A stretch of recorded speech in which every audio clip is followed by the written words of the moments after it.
Azerbaijan फौज के कब्जे में आ रहा नागोर्नो काराबाख। आर्मेनिया के लोगों ने रूस पर लगाया धोखे का आरोप।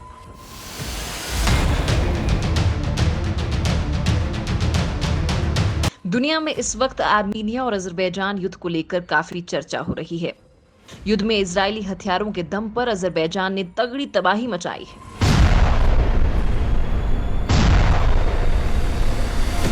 अजरी फौज नागोर्नो काराबाख की राजधानी के करीब भी पहुंच चुकी है।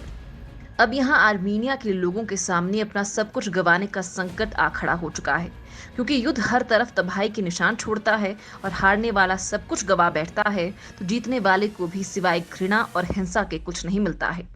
यही बात नागोर्नो काराबाख के जंग पर भी लागू हो रही है। नागोर्नो काराबाख में पुतिन की डायरेक्ट एंट्री के बाद अब युद्ध के बादल जरूर छटते दिखाई दे रहे हैं, लेकिन तबाही के निशान हर मोड़ पर दिख रहे हैं। लोग अपने घरों को छोड़कर जा रहे हैं, लेकिन इस बार उन्हें उम्मीद ही नहीं है कि वो लोग कभी वापस भी आ पाएंगे। लिहाजा अपने घरौंदों को छोड़ने के साथ ही उनको आग के हवाले भी करने लगे हैं। आखिर ऐसा क्यों कर रहे हैं लोग? नागोर्नो काराबाख अंतर्राष्ट्रीय स्तर पर अजरबैजान का हिस्सा माना जाता है, लेकिन यहाँ आर्मेनियाई ईसाई लोग ही रहते हैं। यहाँ अजेरी मूल के लोग कम हैं और प्रशासन खुद आर्मेनियाई ईसाई चला रहे थे। एक तरह से नागोर्नो काराबाख स्वायत्त इलाका है जिस पर अजरबैजान का बस नहीं चलता, लेकिन अब नागोर्नो काराबाख के बड़े हिस्से को अजरबैजान ने युद्ध के माध्यम से जीत लिया है। ऐसे में हारे हुए लोगों के परिवार अब उन इलाकों से निकलकर जा रहे हैं जिन इलाकों की अजेरी सेनाओं ने जीत लिया है। आर्मेनिया ईसाई लोगों का मानना है कि अजरबैजान एक मुस्लिम देश है। अब तक उन्होंने इस पूरे इलाके पर स्वायत्त होकर राज किया, लेकिन अजरबैजान के शासन में रहकर न सिर्फ उन्हें दुश्मन माना जाएगा, बल्कि उनकी जिंदगियां तबाह हो सकती हैं, क्योंकि ये पूरा इलाका आधिकारिक तौर पर अजरबैजान का ही है। ऐसे में इसे फिर से जीतकर आजाद करने के बारे में वो सोच भी नहीं सकते। यही वजह है कि नागोर्नो काराबाख के हारे हुए इलाकों में आर्मीनिया की तरफ बढ़ रहे लोग अपने घरों को भी आग के हवाले कर दे रहे हैं, ताकि दुश्मन को कुछ न मिले सिवाय तबाही के निशान के।